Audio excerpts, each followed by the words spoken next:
semuanya. Di sini saya akan menjelaskan struktur reproduksi pria dan struktur reproduksi wanita beserta fungsinya.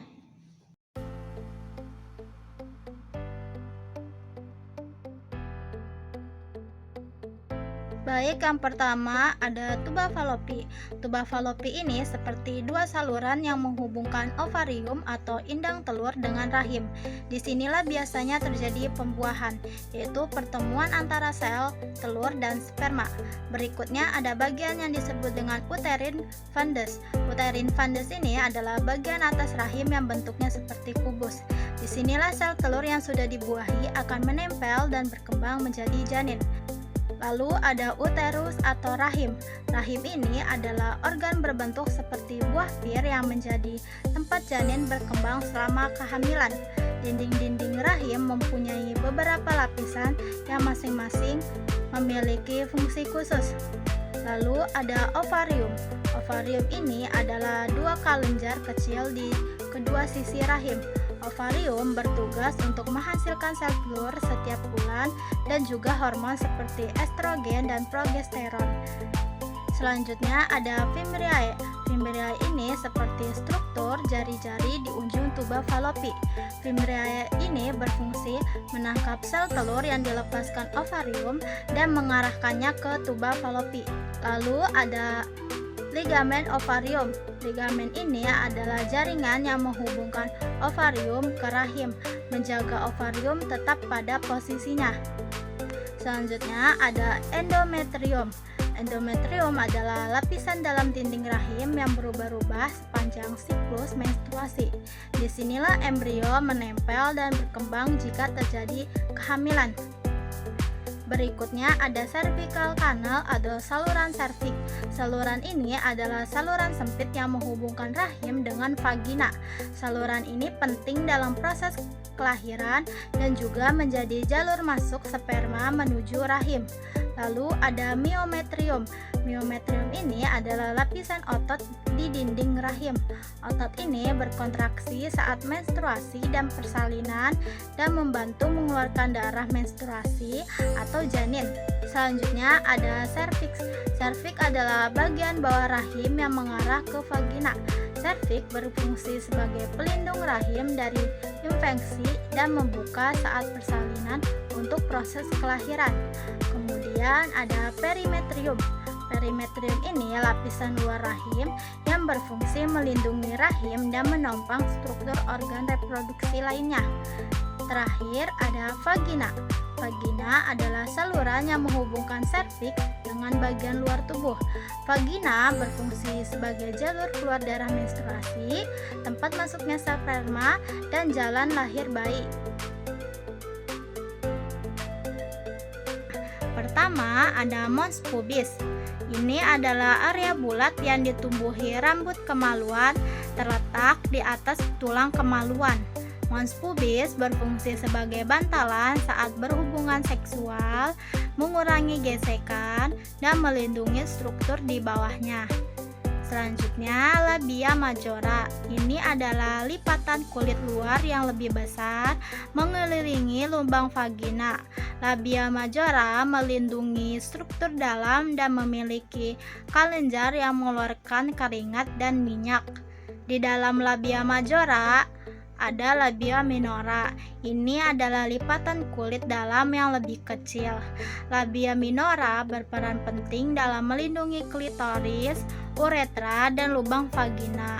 Selain itu, labia minora juga menghasilkan pelumas dan memiliki banyak ujung saraf, membuatnya sensitif terhadap sentuhan. Bicara soal klitoris, organ kecil dan sensitif ini terletak di bagian atas vulva, tempat labia minora bertemu. Klitoris sangat penting untuk kenikmatan seksual karena mengandung ribuan ujung saraf. Fungsi utamanya adalah memberikan gairah dan kenikmatan seksual. Selanjutnya, prepusium atau tundung klitoris. Lipatan kulit ini menutupi dan melindungi klitoris. Fungsinya mirip dengan kulup pada pria, yaitu memberikan lapisan perlindungan namun tetap memungkinkan stimulasi seksual. Bergerak ke bawah, kita temukan uretra. Lubang kecil ini adalah tempat keluarnya urin dari tubuh. Letaknya tepat di bawah klitoris dan di atas lubang vagina. Fungsi utamanya adalah ekskresi, yaitu membantu membuang sisa metabolisme dari tubuh. Selanjutnya ada vagina. Vagina berfungsi sebagai saluran keluarnya darah menstruasi, saluran persalinan, tempat masuknya sperma ke rahim, dan perlindungan terhadap patogen berbahaya. Lalu ada vestibulum yang berfungsi untuk mengeluarkan cairan yang melumasi vagina saat berhubungan seksual. Berikutnya ada pudendal cleft, yaitu celah atau ruang antara labia majora, memfasilitasi akses ke area genital dan memainkan peran dalam estetika serta fungsi seksual. Selanjutnya ada perineum klinis. Ini adalah area antar lubang vagina dan anus. Perineum klinis penting saat melahirkan karena dapat meregang atau robek. Menjaga kesehatan area ini penting untuk kesehatan reproduksi secara keseluruhan. Terakhir ada anus. Meskipun bukan bagian dari reproduksi, anus terletak dengan struktur lain dan terlibat dalam pembuangan kotoran.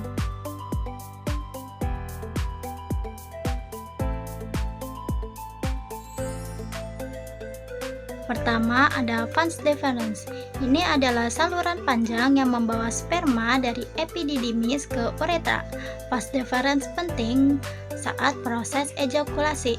Berikutnya ada ampula vas deferens. Ini adalah bagian yang membesar di ujung vas deferens. Fungsinya untuk menyimpan sperma sementara sebelum dicampur dengan cairan dari kelenjar lain. Lalu ada kelenjar prostat. Kelenjar ini menghasilkan cairan prostat yang memberi makan dan melindungi sperma. Cairan ini juga membantu sperma bergerak lebih mudah saat ejakulasi.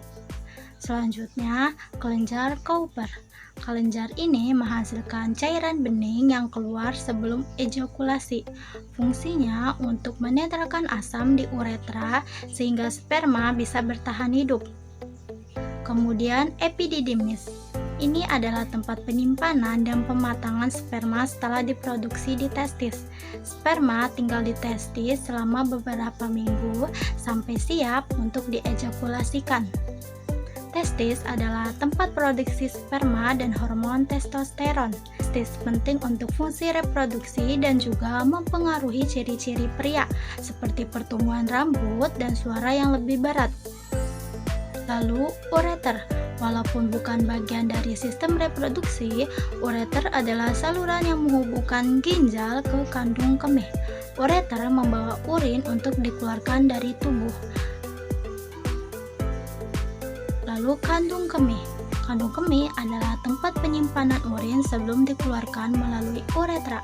Penting diingat bahwa uretra punya fungsi ganda, yaitu ejakulasi dan mengeluarkan urin.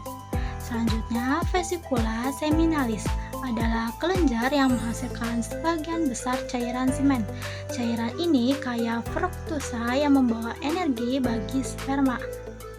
Berikutnya ada uretra. Ini adalah saluran yang membawa sperma keluar dari tubuh saat ejakulasi. Seperti yang disebutkan tadi, uretra juga berfungsi untuk mengeluarkan urin. Selanjutnya, jaringan erektil, yaitu struktur yang membuat penis menjadi keras saat terangsang. Ini penting untuk memungkinkan penetrasi saat berhubungan seksual. Terakhir, glans penis. Ini adalah ujung penis yang sangat sensitif dan berperan dalam memberikan sensasi saat berhubungan seksual.